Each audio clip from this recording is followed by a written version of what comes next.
Good evening, Skyflit Stories. Hoop het gaan goed samen met jullie.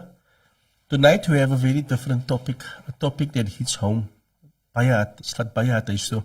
We normally have interviews with politicians, with people that runs the country, but I feel we need to go home to the Cape Flats and find out why are we losing so many young people, so many young men on the Cape Flats. With me in the studio tonight, I have a young man. He's still very young, I believe so, and he will tell us now. Thank for you. He is joining us tonight. His life wasn't easy.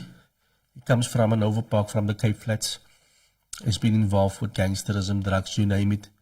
And he decided, he need to change his life. So with me in the studio, I've got Gordon Joseph, the brain.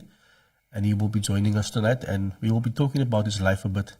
And share with you guys. Good evening, goeienaand. Hoe gaan het met jou, meneer? Goeienaand, met mij gaat het goed. Goed om op Cape Flats Stories te wees. Finally. Ja, finally. Finally. Dankie. Cape Flats Stories is onze stories. Is mijn jouw stories. Ja. Vertel me een beetje van jezelf. Jij is een jong man, maar je steekt bij je leven in. Baie dingen het je op pad gekomen. Mag je ons een beetje van de breakdown? Het is van de Nova Park. Otterije gezegd? Ja. Otterije Nova Park. Dat is hoe mijn leven alle jaren groot geraakt in die Cape Flats. Ja. Otterije Nova Park. Hoe kom ik het school gegaan, met een primary school gegaan in Nova Park. En waar ik het gebleven in een ghetto township. In die Otterije, which is still existing today. It's almost there for more than 7 years. Okay. Maar hij was hoe mijn leven alle jaren gegaan het. Ja. Ja, en dat was maar mijn hustle geweest. Om Otterije Nova Park groot te raken. Hoe kom ik het family.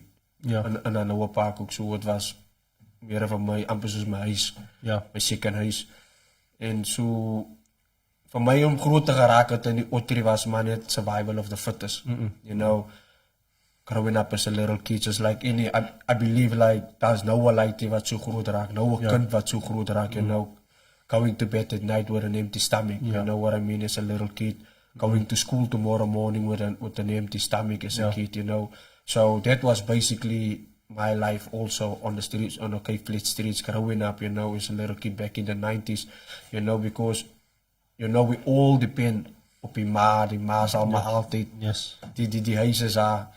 Maar als ik mijn ma gevraagd had, is daar niet iets om te eten, is daar nooit iets om te eten. So, dat is maar niet hoe ik groot geraakt het als ik kan in die ghetto's. En meeste van die tijd, als ik zo in die kerk zit en the people say Jesus went into the wilderness for 40 days, 40 nights, feast and no food. And I'm like, nou, hoeveel was mijne als ik mijne moet optellen?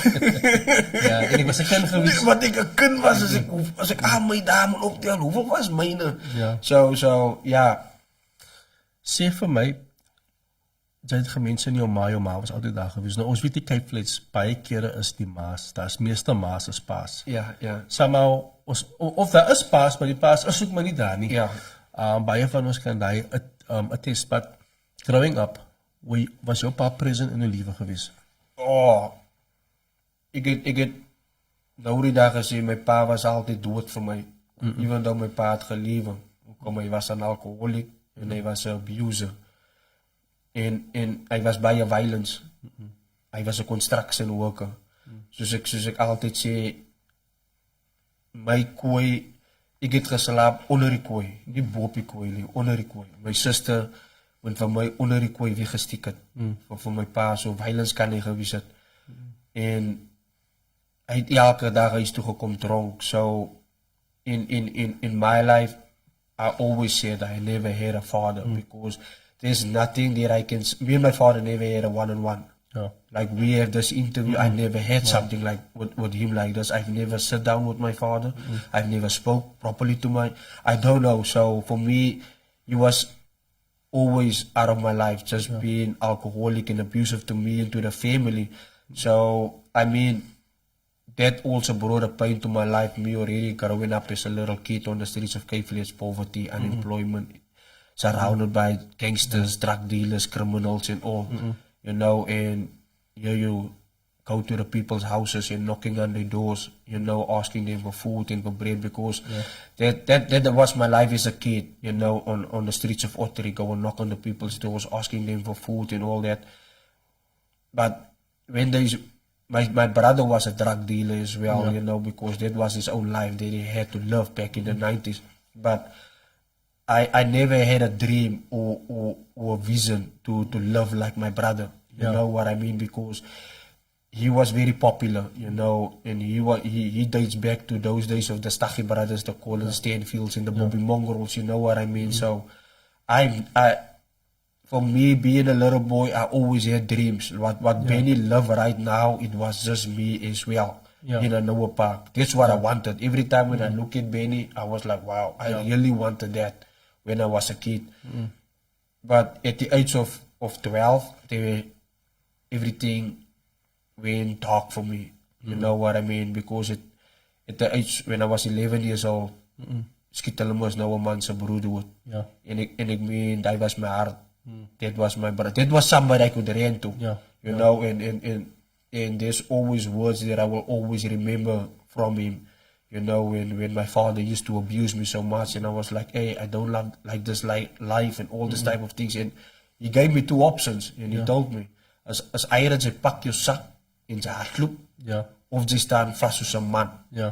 You know, and for me, in that time, I was like, I'm just a little boy. Staan ek vast hier dan so groot man, en die man het dan construction aan hom, man. You know, and for me, that was very painful, because my brother was a one-on-one to me most of my time, being a gangster, having all the money and all this type of things. But it was never for me to want to live that. I just wanted to live a dream life, you know, and because he knows I wanted that life of Pele and Maradona. You know, growing up in the 90s, you hear these 2 big names, you know, the Peles and the Maradonas. And so you want this. And he was always one for me that told me, you know what I mean, in this life that he's living as a gangster, as a criminal, you must die. You know what I mean? As woorde wat hy my altyd gesê het, is elkeen vir homself, die Here vir ons almal. Niemand gee vir jou niks nie. Kyk jou eie ding. I mean, that was words that still sticks to me, even though I never wanted to be a gangster. But every time I go to him, he keep on saying that word, luister, die wereld, in die wereld wat ek liewe, as hy liewe van Pele en die Maradona sê wie jou weekie. And you switch to my life. Just remember, is elkeen vir homself. Die Here vir ons almal. Niemand gee jou niks. Kyk jou eie ding. Doen wat jy moet. And I mean, I was a kid when he told me that type of words, you know. But for me, at the age of 12 years old, I had no choice. You know what I mean? When they shot my brother dead on the streets, you know. Only 12 years old. I was 11 years old when they shot him. You know, I was 11 years old when they shot my brother dead. And for me, it was like, you know, growing up as a kid, we all have this Superman feelings and this Batman feelings. They always stand up and they always come back. And my brother never came back. You know what I mean? He just lied on the floor. And for me, that was the hurt. That ripped my heart apart. You know, die tyd vir my baie seer gemaak. En ek meen, vir my 12 jaar oud, val ek maar nog net in die voetspore van my broer. En vir my, om te val in sy voetspore, het was nie 'n maklike choice. You know what I mean? I always know I'm very good education, you know, going to school. That was my mother's dream. Finish school, finish matric, do all these type of things, you know what I mean? But for me, that, you know, when it comes to pain and when it comes to hurt, rip you apart, you know what I mean? Because my mother knew how much I did love my brother as a father. He wasn't just my brother, he was my father. He was a role model. He was my role model, Him. I was looking up to him, you know, and for me, that time, it was so painful. And I switched to this life that they call Cape Flats gangsters, you know, that they call Cape Flats thugs, or whatever you want to call it, those horrible names, you know, and for me, it was in the eyes of the people that I grew up in front of, was very sad and bad, because the people know what type of football player I was. I played for Stefanians in Ottery. I played for another club in the Noah Park as well. So people know how good I am in football playing, you know. But here I switched to this life definitely hulle is mos nou kwaad vir my en almal like, but I have no choice. I'm hurt. I'm full of pain. You know, and in that same moment, selfde asem, selfde als, was my sister ook 'n drug dealer. En nou het ons nog 'n baby broertjie. Ja.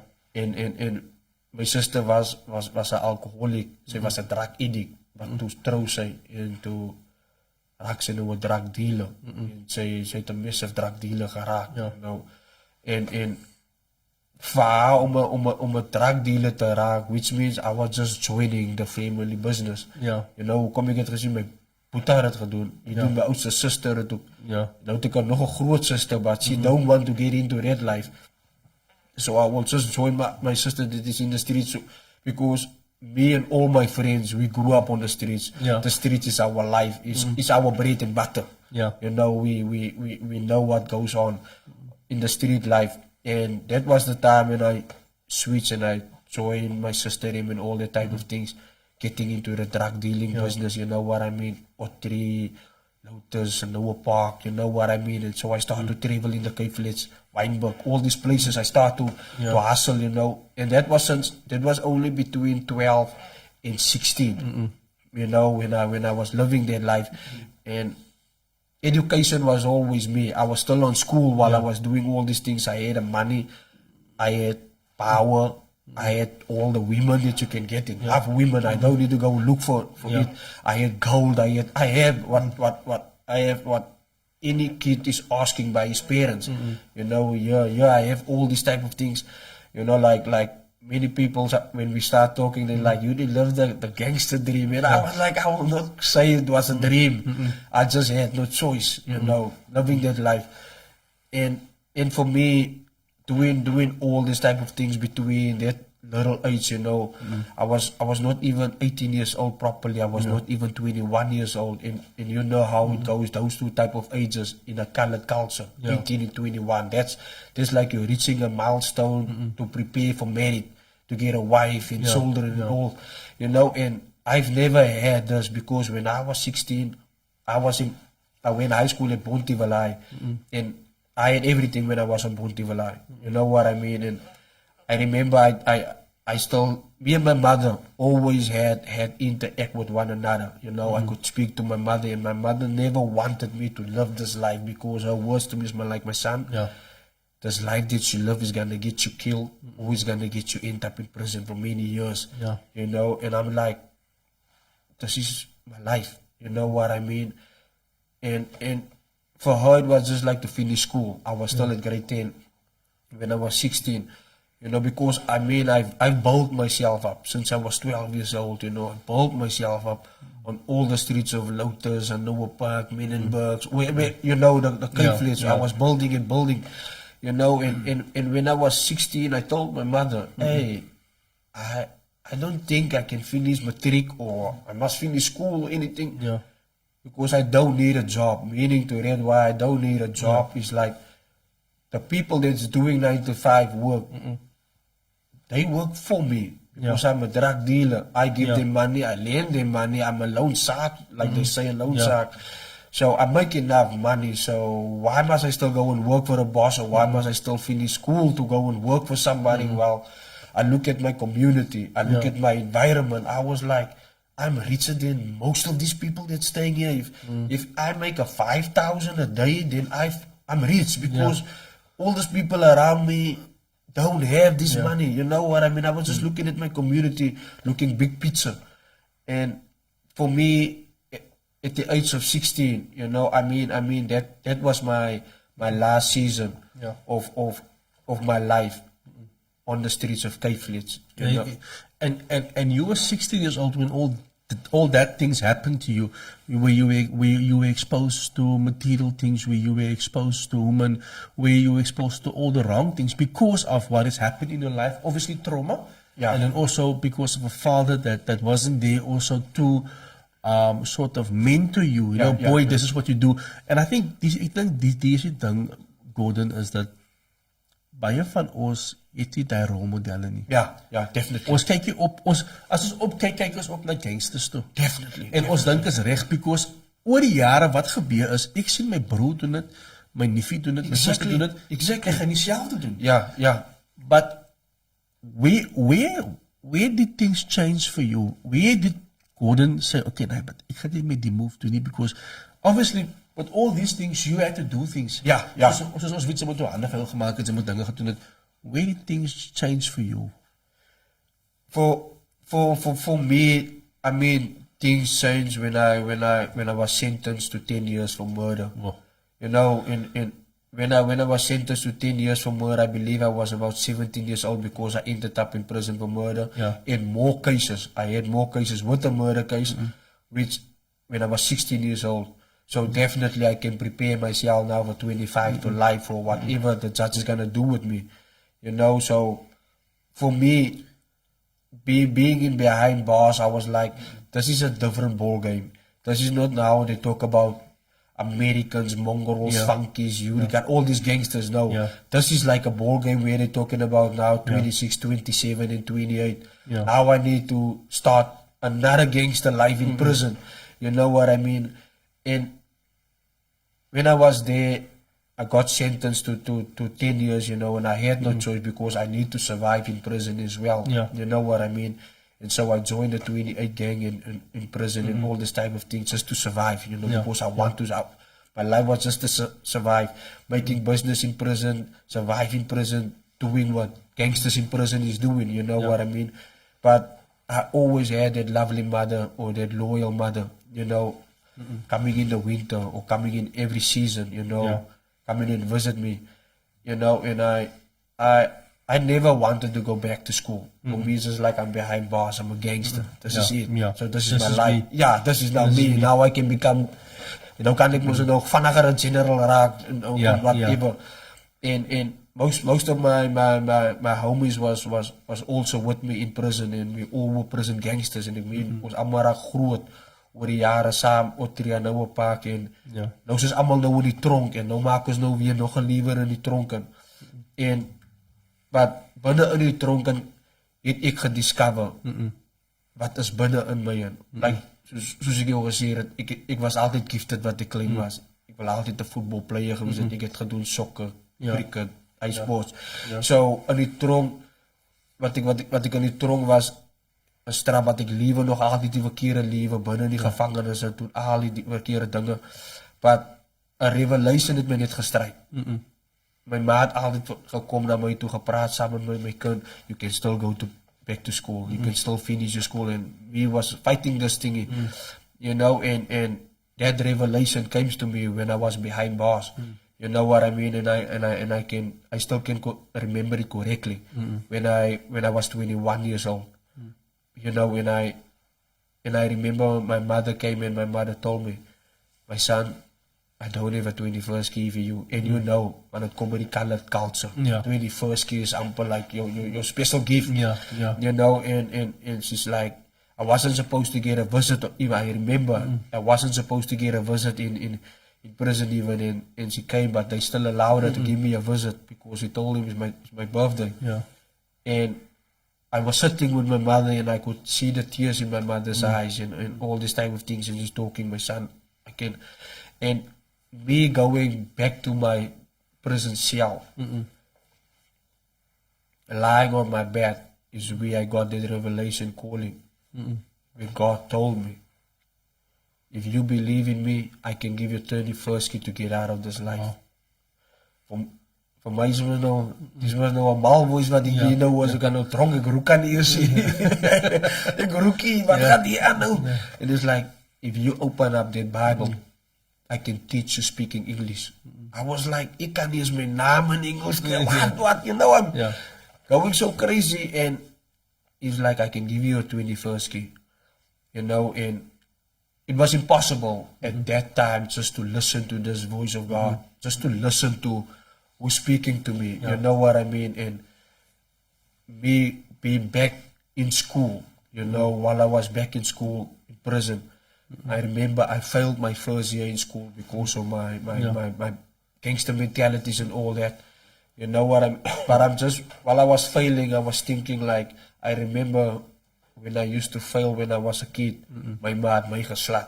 Hy het een iets wat ek gebied het. Hy sê een iets, ek het 'n pak gekry. Ek al het nooit begin met 'n pak gekry wat ek gedryf het. En wat ek terug aan skool toe, daai het ek vir myself gesê, hier gaan ek nou matriek maak. And that's where I met somebody very important called Mario Rousseau, which is the mastermind. This guy is so big in the gang of the same gang that was killing my brother. We had a conversation like never did I know the man that I'm standing and having a conversation with is the mastermind, the man with the guns, the man with everything, the man that supply. Yeah. You know, and he's from Bonteville, and I was like, with the two of us have this conversation, and all of a sudden, he just came up because he's a pastor now. He's a Christian. Wow. He cannot hide anymore, and he's like, Gordon, this is what happened, and this is how it did happen. I didn't pull the trigger, but I was just the man that gave the guns. Because I was the man of guns. Yeah. And everyone was coming to me for guns wherever they ate in the Western Cape. And I couldn't believe it. It was like a shock. You know, wow. And because in my mentality, in my brains was always like when I meet people like that, I will kill them definitely. And here I'm speaking with this guy. Yeah. And I mean, that's where we became that's where the revelation happened. You know, I cannot every day I look at this guy, I can't believe, you know, but this is the guy that I was planning with. If I get out of prison one day and I get these main guys up. Yeah. And we built such a bond that we still bond today. We're still close today. We're still talking today, you know. But at that time, it was hard to believe, you know. But I believe God have sent him my way. And just for him to become clean to me, could give me peace and give me ease. And it's like, and that's how I managed to get as far as matric, get as far as all this rehabilitation programs, you know. I couldn't believe when I managed to finish matric and I was like, get my matric certificate. And I started to play football again in prison and I would start to develop in a proper manner of way. And I believe like many of the correctional services, my vader is altijd gekomen en like, wat maken ze in die tronk? Zij laten ons die World Cup verloren, wat zoeken ze? You know, and I was like, circumstances, like, you're just gonna blame circumstances. You the reason, and because, you know, and I could manage to finish my football in prison. I managed to develop more in football. I got a suffer certificate in prison. That's what I achieved in the end. I was like, because that's how the people saw, wow. I remember Duncan, you know, he used to come from Ajax or something. He used to come and teach us in prison. And he was also asking, what are you doing in prison, man? I was like, circumstances, man. But never did I know God has planted something special in me, you know. This is what I want to ask you. You have an amazing story, what happened to you inside. But do you think, can we take this back? Yeah. Jou pa is daar, en as manne in die communities wat vir jou help met jou sokke. Yeah. That's role models wat positive is, of was vir jou.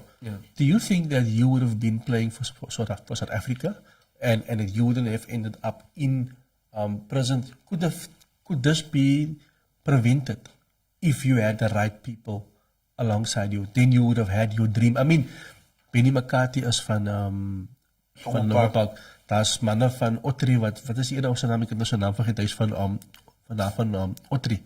He also played for South Africa back in the day. I think his name is Shane or someone. He played back in the day. All guys in your area, in the community. Do you think things would have been different for you? For me, things would have been different. If like I always said, when I talk to fathers, like in Cape Flats, when I do community development, because I studied community development, and when I talk to you know, I'm tired of blaming my father, but if I would have had my father's support behind me, I definitely knew I would have made it that far. I definitely, because there was so much men, there was so much people behind me, but inside of my house, that's where the corruption happened. You see what I mean? On the street, on the soccer field, there was always people.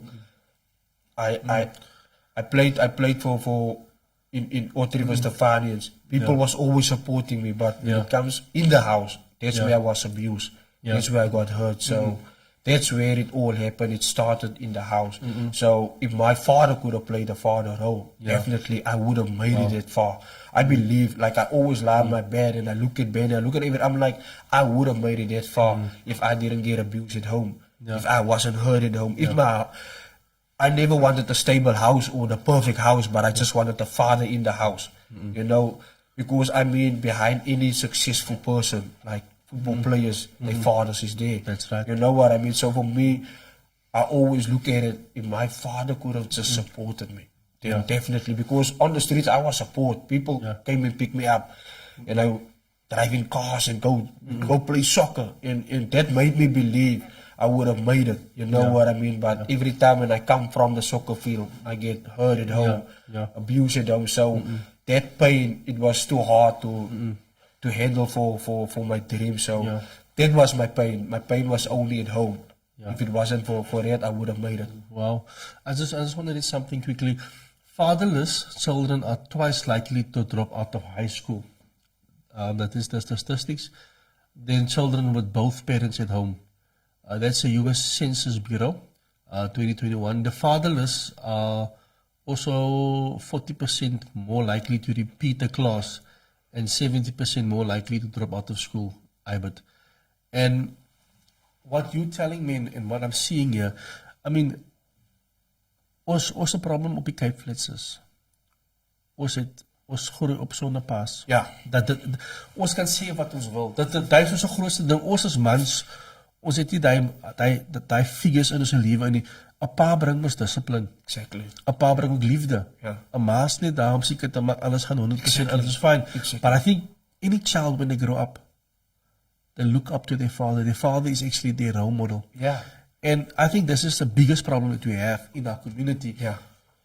However, ons kan dit nie aandoen nie. Ja. Het is daar, ons moet dit face, maar ek dink wat sy nou doen, sy doen outreach programs, right? Ja. Waar sy gaan terug, wat sy vandaan kom, uit die tronk het, en sy gaan vertel vir jong manne en vir paas, dat het jou lewe verander. Ja. Hoe werk die vir jou? How do they accept it? Because remember, you made a mistake and you've learned by it. These guys, some of them, hulle maak mistakes, but hulle glo nie, hulle is verkeerd nie. Ja. How do you get the message across? For me in the beginning, it wasn't easy.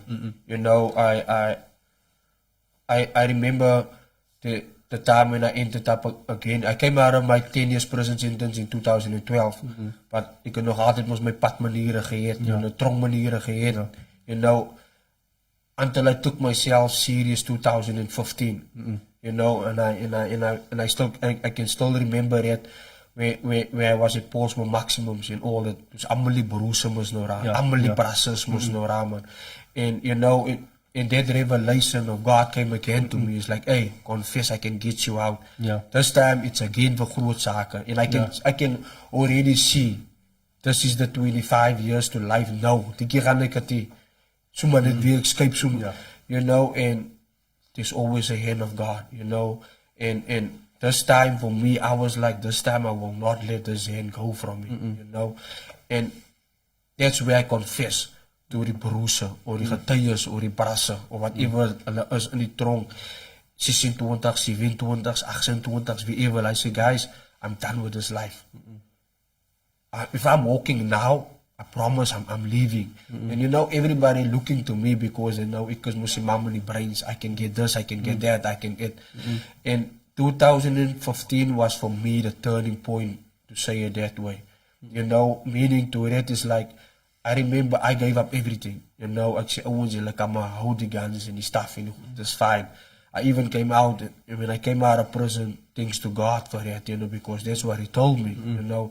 And when I came out, you know, I went to my sister. I said to my baby brother. I mean, my baby brother is also now a drug dealer. And he's also now in this lifestyle.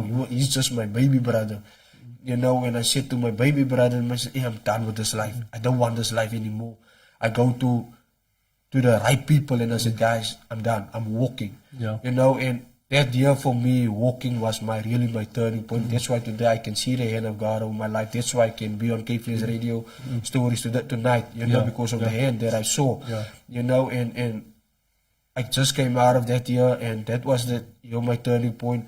I went straight to Anoa Park, you know, and it was still that ceasefire program, you know, and I went to Pastor Craven Engel, and I was like, hey, I don't care if you guys got money or no money, but my thing is just one thing. If you can give me one more chance, you know what I mean? Because I've been in rehab, you know, but that was just for the circumstances of meaning to rehab because of the court. The judge said I must change my address. I cannot stay in Ottery. That's why I choose Anoa Park. Yeah. You know, and so I stayed there. But my parents didn't like where I stayed, you know, and so my parents connected me with Pastor Craven Engel, you know, and I was like, kijk mensen. Ja, je moet Pastor Craven Engels een funny Yeah, you know, and I was like, you know, my brain is still full of drug dealing and gangsters, you know, because this is 2014 and I was like, oh, kijk mensen, okay, it's fine. Dat ik maar nog net met malen, no satisfied. And I stayed in rehab in Camp Joy Restoration Center, but I was never serious because I was just there because of my bail conditions. You know what I mean? And after my bail conditions, like I said, I ended up again in prison. You know, and that year when I ended up again in 2000 in prison, that's where I went back by myself, with my parents. You know, and that's where I could go to Pastor Craven and he was like, hey, if you can give me one more chance, I don't have money, I came with nothing. You know, and I remember he said to me, but ceasefire didn't give money. And I'm like, Pastor, I don't even have myself. And he's like, it's fine, you can still go. Just because he gave me that opportunity. For me to go and stay in Camp Joy in 2015 again, you know, that was my whole turning point. You know, I could see how the breakthrough of God came into my life. You know what I mean? There was a lady, Martina Martins, that was working there. You know, today I can call her but really as a mentor, because when I was under her care, when I was at Camp Joy, you know, with everything I struggled, with everything I needed, because I really need to, because every time God give me a vision, I could go to somebody like her and she was like, hey, you need to pray on this. All this, you know, and then you get Pastor Rita Wandem, and you know, these were people that were guided me and taught me what it means when it comes to visions of God, how it means to come to the understanding of what this man is doing with you. Because I don't have no clue, but I just see things, you know. And me staying in Camp Joy that year, I mean, that was the very same year where I ended up with R Labs. You know, when I ended up with R Labs, I attended school classes at R Labs, and I was like, wow, is this really it? And that was just like, I told you, my hand is going to be on you. You know, and when I got at R Labs, there was another person at R Labs that are like, I know you from the gangster streets of my brother's days. You know, and he's like, yeah, Golden, I know your brother Demo. I'm like, I know you. But I look around and I'm like, what are you doing here? And I remember there was one time with Conrad, we had a long conversation, you know. Everybody was looking at me and him of the students. And they're like, you just came here, how do you? I'm like, we can talk for hours. You know, and the students was like, you just came here to our labs. You know, and it was a cafe, a Wenge cafe in West Streets, I believe, in Mitchell's Plain. You know, and they're like, good. And I was like, and I mean, he was there to guide me when I was at that Wenge. He's like, Wooden, I can see what is going on. Don't worry, I'm here to guide you. If you want to get out, it's up to you. And you know, and he became my guidance at West Streets, you know, because he knows me. While I was a kid still, I was like, I know the big man, you know, and that's how I started to develop educational, you know, my brains of education come alive when I was in there, you know, and I could start to see how my vision opened, you know, when I start to work on things that I used to steal, you know. Tell us more about that. Ik zal niet vergeten, man. Mijn eerste keer op die computer. Ik was like, no, this guy, you know, Scallon is his name. He give a class and it's like, no, what you gonna? I'm like, So, ik zie die ding, maar hier staat niet voor man. De man weet niet om die ding te weken. Want ik weet om die ding te verkopen. And he's like, oh, no, you can't do it. And you know, they spoke that motivation in me in that cafe, you know. And I'm like, I feel this thing in front of me, you know. And like, wow. How working on this computer, and I was like, I used to steal this thing, you know, I used to buy it and sell it, look. And he told me, like many told me, but he was the computer guy. He's like, this thing can make you so successful without you even know it. Yes. I was like, I don't understand it, you know. It's like, as more as you're gonna practice this thing, definitely this thing is gonna make you successful. I didn't know, that was couple of years back. Yeah. You know, now me sitting in the computer, I was like, I know where does this come from. So for me, that year in Western in the Wingate, that was my changing in that same year of 2000. Because every time when I look at my certificate, I was like, that was the year of our labs. You know, being at Camp Joy at that moment, attending that programs in the in the rehab center. Be it in our labs and all that, and until the big breakthrough came, you know, and because I love meat, and so I will not say I didn't love media at that time. It's just that I wanted to be this Tupac and this Biggie, you know. I wanted the to gangster. But I just want to say this: as you've mentioned two names of two guys, of two places, Pastor Craven, and the Ceasefire Project, and his project, and then you mentioned our labs. They have changed a lot of people's lives, and we want to say thank you to our labs and to Pastor Craven. You guys are doing amazing work. Pastor Craven, he's actually be a stand-up comedian. It's gonna happen soon in a couple of weeks time. We will be on stage. So thank you to you guys, even to the other people out there. So when you listen to stories like Gordon's story, you didn't know when you came out. These people were there and they were waiting for you. Yes, definitely. And they supported you. And they're still supporting you. Yeah. So big ups to our labs and to Pastor Craven and to the other organizations out there. You guys are making a difference. Yeah. We're just going to have to work harder.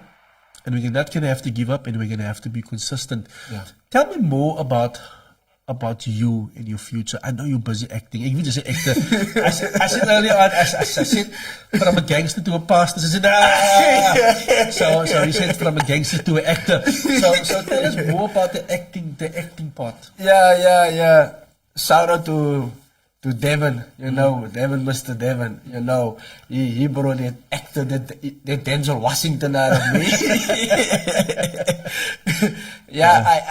I mean, for me, when it comes to music, I actually started.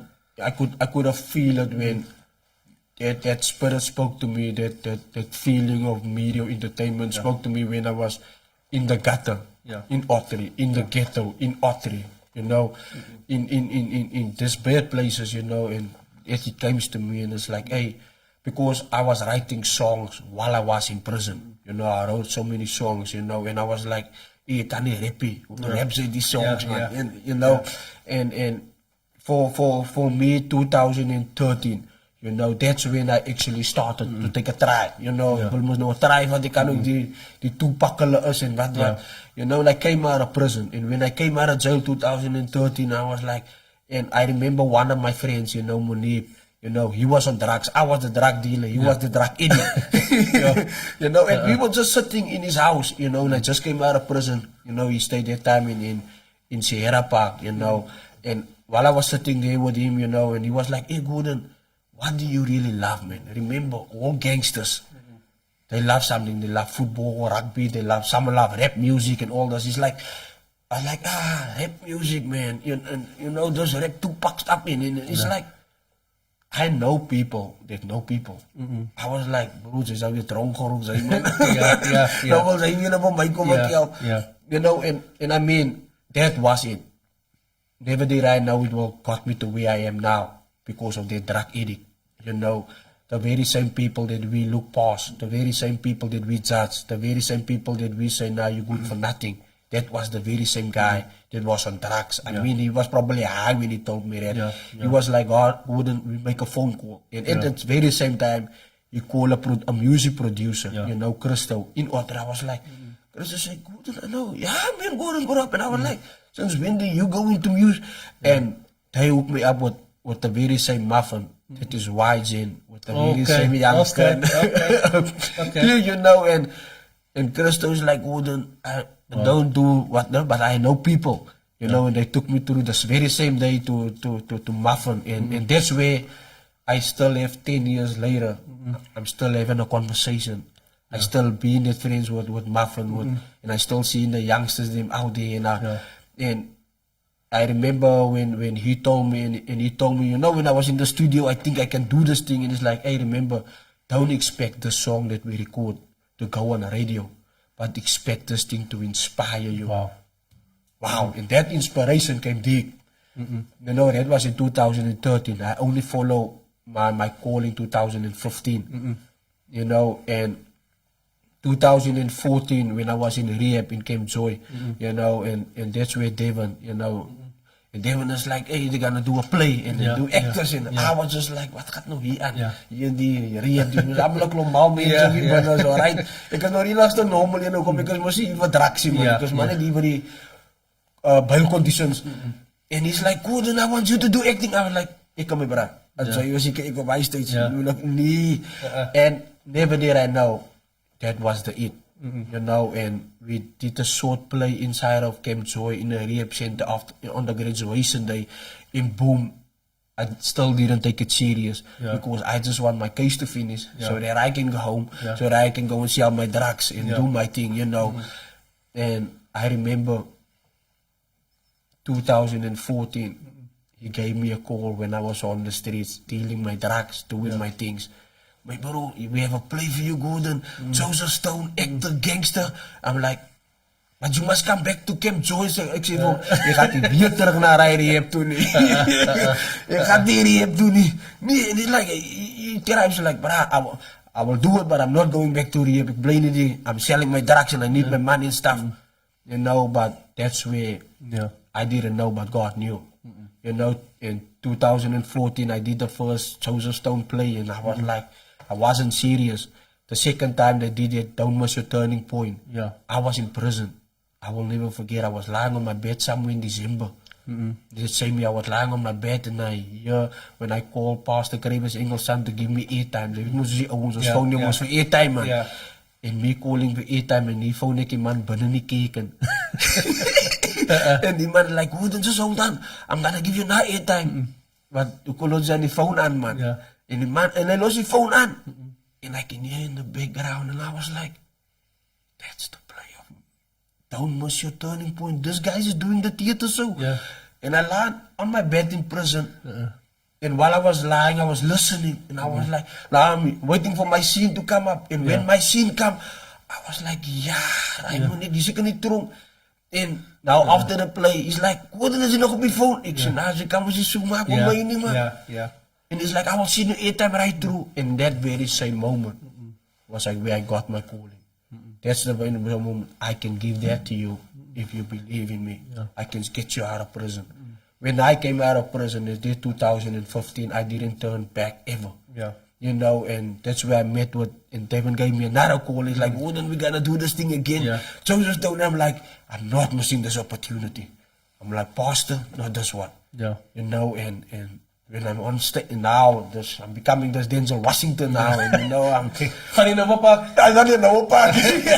You know what? I'm on this theater stage, you know, and still I didn't believe, but I just said I might not believe, but this is what I want. You know, when I told everyone around me, I'm gonna make a career out of this and a life out of this, Don't Miss Your Turning Point. You know, and I start to go after my dreams. R-Labs was there to assist me. You know, R-Labs is in there, and you know that the youngsters, they're always rapping and singing, and things is happening. It was like, this is what I want, and I'm not gonna turn back. You know, and we start to write new songs and meet in the rehab, and I just start to write music in the rehab, and I could feel that love of that spirit of forgiveness over me, you know, and in that very same moment, in that same breath that I had, I can still go out to the community, not to go and say to the community, nah, ek is nog klaar nou, ek is nie meer gangster nie, hulle sien ek, no, I said, this is me proving my point, of you need to watch in what I do, and then you need to teach me when I do wrong, to make me do right, you know, and for me just doing it, you know, doing community work. I started to do a lot of community work in Mitchell's Plain and all around Cape Village where you can get. While I was still focusing on my dream, I was doing work for free. You know what I mean? But in that work, it's not about for me doing it for free. For me, it's about you gotta teach me what I'm doing so that I can understand what I'm doing. And I said, I won't not mind if you don't pay me. I don't care, but if you can teach me so that I can understand to grow out of that life, because I always say in my life, like, hey, this is where I come from, but this is where I want to go. So if you can help me to where I want to go, I will really appreciate it. And I've met a lot of successful people. You know what I mean? It's like you say, we in Cape Village en sy wie dus ons kan dit mense maar ons nou net soos ons mekaar verdala mekaar breek of mekaar stukken maak. But I always went back into my own zone and I was like, God, that's not who we are. I mean, there must be successful talented people out there. My mother wasn't successful in the world, but she's my mother. And she have taught me. And I didn't just went straight. Before now, I'm in a white university, I'm with white people, and I've got white friends and all this. By that time, I was like, I'm all evil, man. We're not all murderers. We're not all killers. This is impossible. So I'm going to challenge myself, to step out and go and ask for help by my own very simple. At least there must be one that is good out of the many, And when I was in R Labs, and it came joy, but I mean there's more other different places, where I went, when I went to successful guys, guys that is successful where I want to be, and I could sit with them, I could talk with them. I was like, hey, I come out of prison, come out of jail, this is where I want to go. You're in a manager position or you're in a supervisor position, how did you get there? Can you give me advice? Can you give me help? You know what I mean? You don't need to give me money, it's fine, just help me, and most of that people did help me, you know what I mean? And for me, focusing on my dreams, focusing on my visions, focusing on my community development work, and that have got me to where I am today. I mean, where Muizenberg today is global, for people, nations from all around the world, you know what I mean? Meeting people like Dennis along the Dennis Standard, you know what I mean? So meeting with Dennis Standard along the way, that was just another miracle from heaven above, you know what I mean? Where I got hold of him, and it's like, he's a writer and he writes this play, you know what I mean? Do I like to do this play? And I was like, this is what I want to do. I will take any help that I get out here, you know what I mean? Is because I know people, if you don't want to pay me, but as long as you can help me, you can teach me, I will definitely love that, and me, met with Dennis Standard, you know what I mean? We start to build a slow relationship together, we start to build a slow relationship because me and Devin's relationship is already like a tight one, because he was a facilitator in Camp Joy, so we know each other from there, and that's how I met with Dennis Standard, and that's how my dream of my passion, of my reality of becoming successful, be an actor, motivational speaker, be a writer, be out there, be a student. I have these people in my circle, people in my circle that can direct me and that can help me and guide me to where I want to be. And for me, being in that circle, in the music, entertainment, I was like, I ended even up as far as Media Village. You know what I mean? And while I was in Media Village, I studied film and television production, which is very, very, very big. Also through the help of R Labs, that's global, that's international, locally international, big, of working with cameras and all this type of things. And so for me at that moment, I was like, this is really true. Me to be in a media school, now I'm working on a Mac Pro 10 big things. I don't know. I computer so groot die voor mij, and I was like, am I really in this media school? And me learning, and the more I learn and all this type of things, I was like, God, if this is really you or really from you, then just guide my way through where I'm going. Because the streets of Cape Village before I was born. All this gangsterism, drug dealing on Cape Village before I was born. So let me just hold on to this little that I have, that I can see this is going to guide me out of where I'm in. And me working with Devon and working with Pastor Craven Engel, them, you know, in Don't Was Your Turning Point, that's where I could see the global light. Yeah. That's where I could see my dreams and my visions. That's where I could see, wow, this is really my future. Because for me to be on a Joseph Stone stage in front of so many, 500, I don't know how many people in front of me, it's a really, for me in the beginning, it was like, Was groot geweest. ja, achterna kom ek weer terug, ek like, wow. Let me keep on continue, you know, and at the end, I could open up my eyes in Artscape, in front of all these people in Artscape. I was like, Don't Was Your Turning Point. I was like, I really didn't miss my turning point 2015. Wow. And just look at the journey where you've come from and where you are moving to. Yeah. That jy is besig om te transition. But this is what I want to ask you, you know, as we conclude. You are doing very well. Yeah, thank you. And it's difficult. Ons het daaroor gepraat because ons mense support it. That's the biggest thing. Our people need to realize when they support Gordon and his crew, they keep them out of trouble. Exactly. They keep them going in a positive way. So we need to come to your show, so we want to talk about it. But the second last question that I want to ask you, Gordon, and this is a question that myself and many other men must ask ourselves at a certain point, and we need to find a closer. Yeah. Have you forgiven your father? Have you reconciled with your father? I think that is the biggest question. We all, myself as well, almal van ons op die Kaapse vlakte. I just want to go back a little bit. As amper soos that was taken from us, our fathers was taken from us. My pa's a pa. It's like it's a generation. Yeah. There is something that we are facing as a challenge that we are facing and we have to go through, that we have to fix along the way. Yeah. I need to be a father to my children. Maybe that's where you can also talk on. Yeah. I have children now, so I need to try and be a better man than my father. So have you moved on? Have you forgiven him? Have you reconciled? Waar staan ons nou? Kan ek vir jou iets sê? Ja. Ek was op die Bybelskool. Ja. Toe ek nog altyd my pa gehoes om dood te gaan in die hospitaal. Ja. Can you believe it? I was on Bible school. Yeah. That school they teach you forgiveness. Yeah. I still wish my father to die in hospital. Yeah. That was like two years ago, 2019-20, when Pastor Craven Engel them and all these people and all around me called, hey, Gordon's family needs to be at the hospital. Victoria. I was in Wawe, Muizenberg. Yeah. All I said that this man can die, I don't care. Yeah. That's how the pain was in me. I just say this with the Pastor Jonathan. You know, he's doing the Hope Present Ministry. If he's listening right now, I think it's 2 weeks or last week or 2 weeks, his wife was teaching about forgiveness. Wow. And out of all remember I was in Bible school of forgiveness. I sent him that very same night his wife was finished teaching forgiveness. I sent him.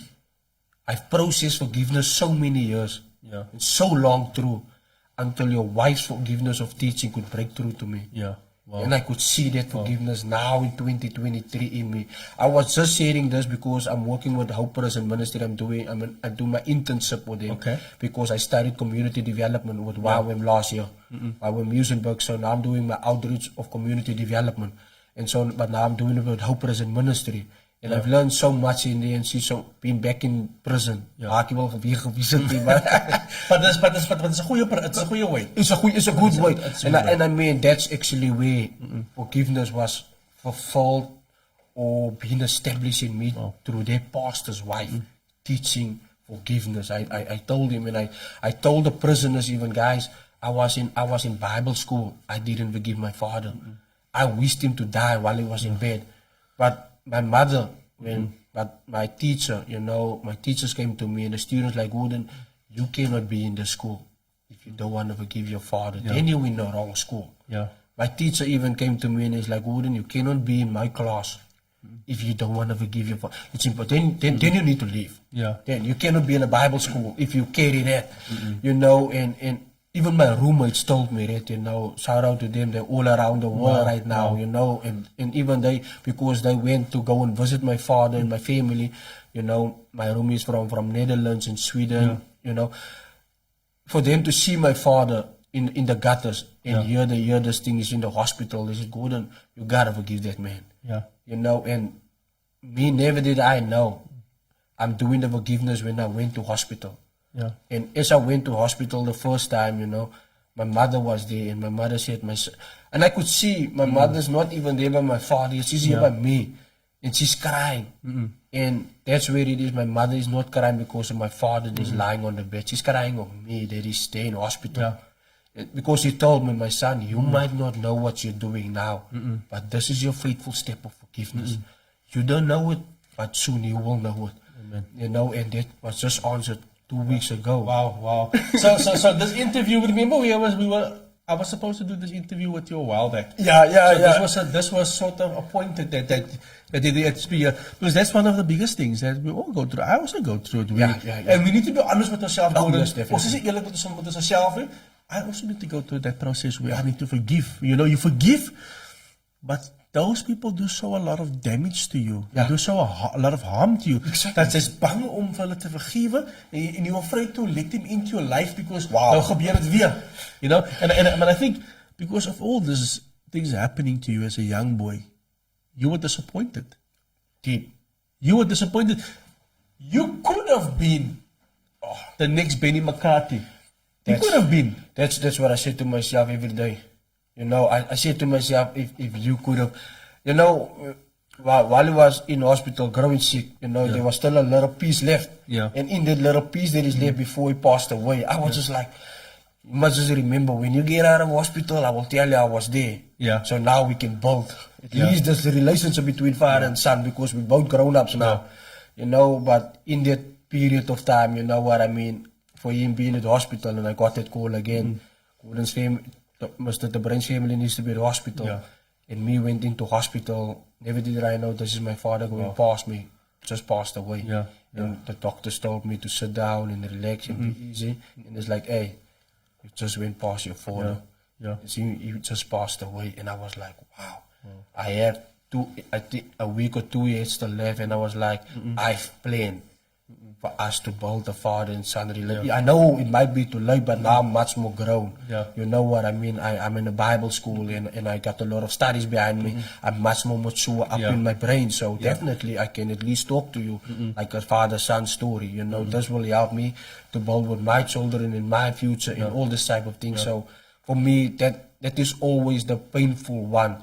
You know, because this is the topic what we're having now, that Hope Prison Ministry also had for a couple for the 2 weeks right now, you know, about parents, you know, almost like the dysfunctional parents, and all this time when parents is not there, maybe you have a different mother or father, you know, so being at Hope Prison Ministry right now also teach me a lot, and I've learned a lot, and I'm sitting there, I was like, I will not say my parents was dysfunctional, or they was not like, I come from a different father. My mother and father was married for 50 years. 50 jaar, jaren. But you mentioned something now that I just want to touch on. I also think our parents were set up. They were set up to fail. The previous, yes, I have forgiven the apartheid system, but you must remember the structure that has been built here, it hasn't been broken down. Exactly. They took away recreational facilities. Just think for yourself, if there was no Pastor Craven with his facility, if there was no R Labs, if there was none of that, I just think there's communities that don't have that at all. They took that away from our people. And I want to say this. We are supposed to then learn these things in church. Forgiveness we're supposed to learn in church and in the mosque. But also, and I'm being very honest, ek is baie openlik om te bring dit. We don't learn these things in church. We hear about prosperity. We don't hear about forgiveness. We don't hear about integrity. We don't hear about the things that builds a person's character. We first go to prison because jy sit nou gehoor, die Here gaan jou bless en die Here gaan jou seën. Maar ek het nie gehoor van sy moet jou saak regmaak met die Here nie. It's things like that are missing in our communities, you know. But ons wil nie baie praat. I want to give over to you. I want to ask you to talk to the people out there.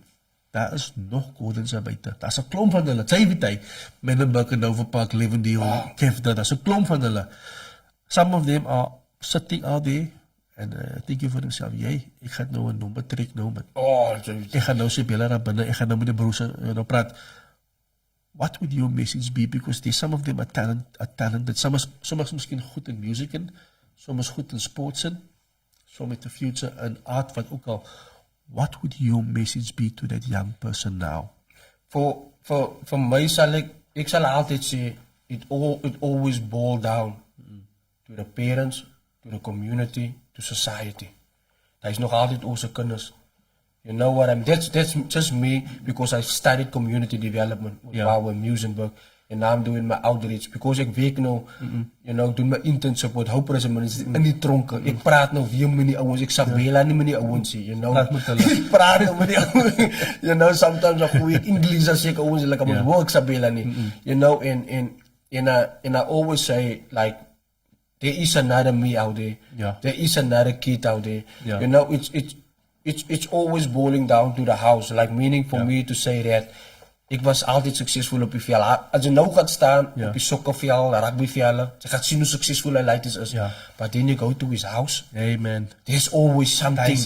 That's the pain. Oh. You know what I mean? So if we as society and community, there's always a good society members out there.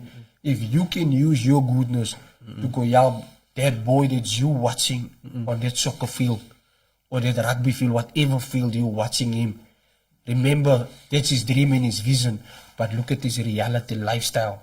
He's been abused, he might get hurt, his father might be drunk. That's where you can step in. That's right. You know, that's where you can say, hey, I can see you don't have a proper mother, father, and all this. I don't have the money and power, but at least I can help you with what I have. Because that's how I got my help through other people, like we just mentioned it.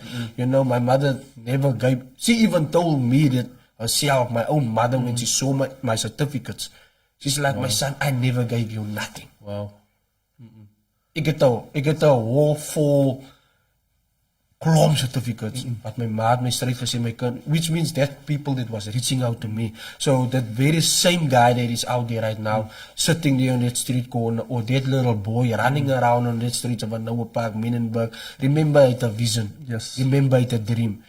You know, altyd dan wil ons mos nou net die duivel bly man. Die duivel leef nie. You see, we always point fingers, but what about us? You know what I mean? Me and you, we sitting there, we coming out of a 9-to-5 job, or we coming out, we still have like a 5 minutes left, or 10 minutes left to make a big change in somebody else's life before that boy go that stage to become a gangster, to become a drug dealer, because that's normally what I lot say to the community.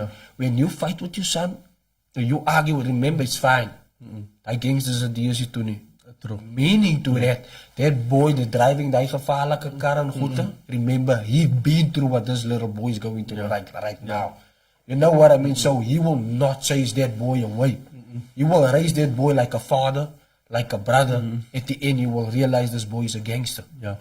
But that boy didn't went there to be a gangster. He just went there because he needed somebody to look up to. And that big gangster that you see, give it to him. Hey, I can take you to school. Hey, I can do this. Because he searched for a sense of love. So you as a parent, you as a community member, if you not giving that to that boy like right now, then we still gonna blame and point another finger to those gangsters that is already out there. Because those guys have desires, just like I had desires to get out of that life. You know what I mean? Because for me now doing Hope Prison Ministry work with them inside of prison, listening to their testimonies, listening to their stories, make me like, wow. For these guys that is already in, and there's thousands out there, like right now, in Caitlis that want to end up where you guys is, you know, because they feel like this is a comfortable place to be. And they're like, well, then you and I know this place is not comfortable. For that little boy, if you can, that's why I always say to people, instead of me, I'm staying in a university called WAWEM, which is global. You know, I'm not a gatekeeper or keeping the gate of opportunities close to my next neighbor's son. Because I know, I always say I'm a gatekeeper in front of the gates of Portsmouth. I will do anything to help to talk to a boy for him not to get into this place, because I know the hype is good. that everything is good, but in the end, everything is a nightmare. Yes. You know what I mean? Because you're going there as a little boy, you're looking for a sense of love. Jy soek 'n bietjie liefde. Yeah, Jy soek 'n bietjie somebody that can care for you. But never did you know the person that you go to also have pain, also been through trauma. So he's using his pain and his trauma that he have picked up at your age to fight as a gangster, to live as a criminal. So that's the pain for me, like always, like me talking to community. Like I'm using this because I've studied community development. You know what I mean? Because for me, it was always like, there's always a girl that get out of the community, get killed, or she get raped. And then I'm like, but in the statistics of gangsters, those things don't happen. It's maybe 20 dead, shot dead, killed dead. But the rape, where does that come from? Raping kids, come from a community member. Then I'm like, why? This is the very same guys that is fighting the very same system of gangsters, drug dealers. But look what you're doing to little kids, man. Which is not right. So for me, it was a privilege to study community development. You know what Wawe Musenberg. So because I wanted to understand why do community members, because that's what I did. I asked them questions when I used to get them in Portsmouth prison, like the Baby Jordan killers, you know, that way back killers. I was like, why? Hoe kan julle kinders, julle maak kinders dood, julle kan ons gangsters geraak het. Then you can kill enough people in your life, you know. But you're killing babies, you're killing this and you're killing all. So for me, stepping into community development, now I can work and better understand with my community. And it's like, hey, instead of like focusing on gangsters, that we focusing on us of how we can raise our kids that have dreams, that have visions, that have future, because that's my step, that is my belief. I just want to invest in the kids, just want to help other kids, inspire them. For me to be on Cape Flats right now, Stall is like, this is for another kid of 20 years that's growing up on Cape Flats, like, Gordon made it to be on there. You know, so why can't I? So this is the example that I want to prove to them, because for me it wasn't easy to be on this radio where I am right now, because you know, I've asked like, oh, when will I get on there? When will I get on there? But it was all on God's time. You know what I mean?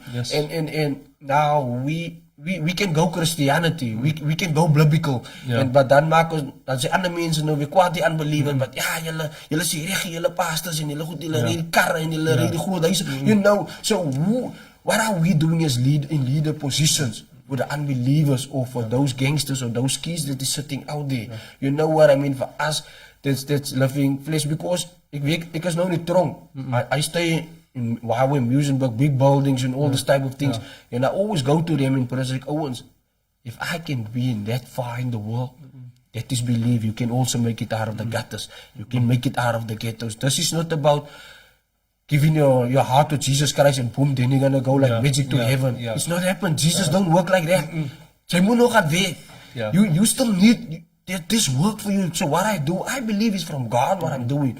I believe this is a gift from Jesus, from God, to inspire other kids' dreams, to inspire other kids' visions, because the visions of Cape Flats, because I'm asking these questions without them knowing who I was. Because most of the man going in there.